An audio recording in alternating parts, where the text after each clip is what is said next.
আসসালামু আলাইকুম ওরহমতুল্লাহি ওবরাকাতুহু।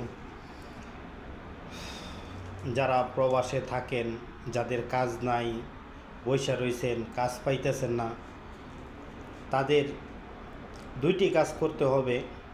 এক, 5 ওয়াক্ত নামাজ পড়তে হবে, পাশাপাশি রাত্রেবেলা উঠে তাহাজ্জুদের নামাজ পড়বেন, আল্লাহ তাআলার কাছে কান্নাকাটি করবেন।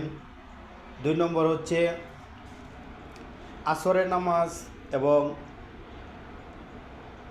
আসর, মাগরিব, এশা এই দুইটি নামাজ মসজিদে পড়ার চেষ্টা করবেন। মসজিদে যখন সৌদি বসবে বা আপনি যে কোনো এই প্রবাসে থাকেন, যারা নামাজ পড়ে তাদের সাথে যখন বসবে, তাদের সাথে কথাবার্তা বলবেন যে ভাই আমার একটা কাজ লাগবে, আমার একটা কাজের দরকার, আমার কাজ নাই, আমি বসে রয়েছি।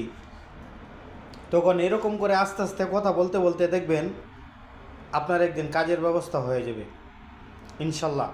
নামাজ পড়বেন, দোয়া করবেন, আর এই কাজগুলো করবেন। বাঙালি হোক, সৌদি হোক, বা যে কোনো আপনার যে দেশে থাকেন ওই দেশের ভাষায়, ওই দেশের নাগরিকের সাথে কথা বলবেন যে ভাই আমার একটা কাজ লাগবে, ভাই আমি একটা সমস্যার মধ্যে পড়ছি, খানা পিনা পাইতেছি না, কাজ পাইতেছি না, আমার একটা কাজের ব্যবস্থা করে দিলে ভালো হতো। এভাবে কথাবার্তা বলবেন, দেখবেন ইনশাল্লাহ মিলে যাবে। আসসালামু আলাইকুম ওরহমতুল্লাহি ওয়া বারাকাতুহু।